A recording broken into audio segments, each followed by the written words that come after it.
ายดีข้าพเจ้าชื่อดวงวรรณพรหมเนาะต่างหน้าบริษัทอินซีเทรดดิ้งสาขา3หรือว่าหัวอินซีสาขา3เนาะวันที่8 เดือน 11ที่ผ่านมาเนาะทางบริษัทของพวกเราได้มีงานจับสลากหารายชื่อผู้โชคดีประจำเดือน10ของสมาชิกผู้ขายหวยของเรา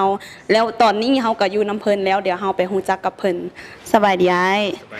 โดยก่อนอื่นเราจะให้อ้ายเพิ่นแนะนำตัวเองก่อนเนาะว่าเพิ่นเป็นไผมาจากไสกาสบายดีเฮาซื้อตองดวงมะละมาจากแข่งจำปาสักครับโดย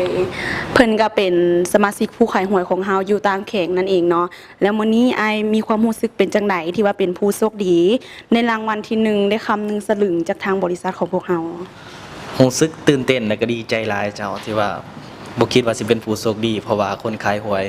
ของบริษัทอินซีนี่ก็มีหลายพันคนเจ้าเนาะแล้วอ้ายมีความรู้สึกจังไดเกี่ยวกับบริษัทของเฮาเนาะที่ว่าเป็นผู้ขายหวยนำเฮานะ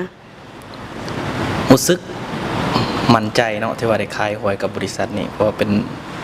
บริษัทที่ใหญ่และน่าเชื่อถือได้เนาะเพราะว่า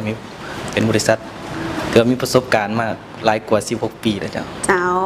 แล้วอยากให้อ้ายเนาะฝากว่าถ้าไผอยากขายหวยนำพวกเฮาเนาะสามารถขายได้ทั้งนครหลวงและต่างแขงหรือว่ามีคนฮู้จักจะแนะนำกับเจ้าเนาะ